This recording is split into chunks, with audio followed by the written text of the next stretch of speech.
why there was a need for substituting the old code with a new code. Bharatiya Nyaya Sanhita has replaced, or is going to replace from 1st of July 2024 the Indian Penal Code of 1860, 1860, which was enacted by the British Parliament because India was the colony of the British Empire. So it was enacted by the British Parliament in the year 1860. So that code has been there even to this day for over a period of 164 years. Even after India became independent, we have been making use of the provisions under the code since last 75 years. But down the line, especially since last 20-30 years, if you see the way in which the country is developing, country is progressing in all fields, including in the field of science and technology, which has paved its way into every branch of human life.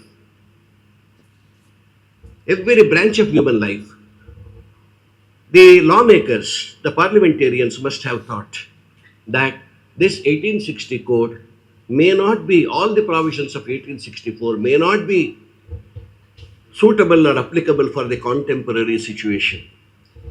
There is a need for bringing some more sections, some more provisions in the code in order to make it more vibrant and more accessible to a common man and to make the ease of living of a common man comfortable. That is what the Honorable Home Minister has stated. I am just reading it.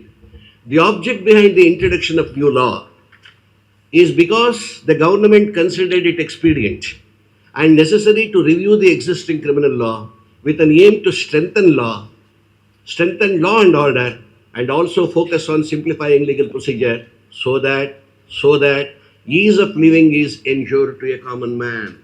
That is the main object. Ease of living is ensured to a common man. The government also considered to make existing law relevant to the contemporary situation and provide speedy justice to a common man. These are the twin objectives with which the Bharatiya Nyaya Sanhita has been enacted, which would come into force from 1st of July. What is the overview of this new Sanhita? The Sanhita gives precedence to the offences against women and children, and also offences of murder and offences against the state. Some offences have been made gender neutral. Of course, because I don't have much time to, otherwise normally I take this subject for minimum 3 to 4 hours, either before the Academy for the Learned Judges or when I go to the Bar Association to address the advocates. But now there is a time constraint, therefore I want to complete it as brief as possible and as much qualitatively as possible. In order to deal effectively with the problem of organized crime, terrorist activities, new offences of terrorist acts and organized crimes have been included in the deterrent punishment.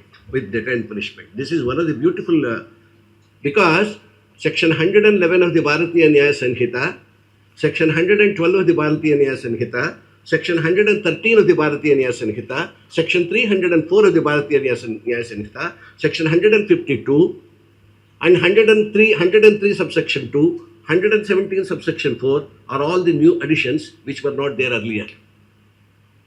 They deal with organized crime, petty organized crime, terrorist act, mob lynching, then doing an act against the sovereignty, integrity and unity of the country, affecting the sovereignty, unity and integrity of the country, snatching and community service.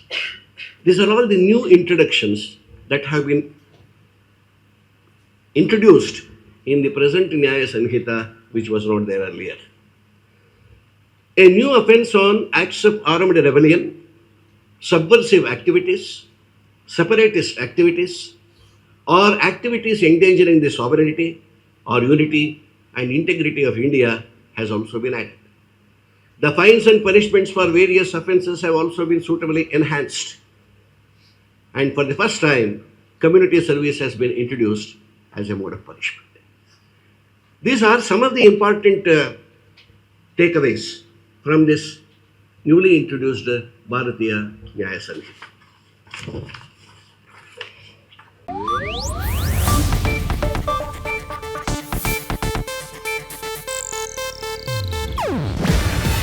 ಇದು Asianet news network ಪ್ರಸ್ತುತಿ. ನೀವು ನೋಡ್ತಿದ್ದೀರಾ Asianet ಸುವರ್ಣ news.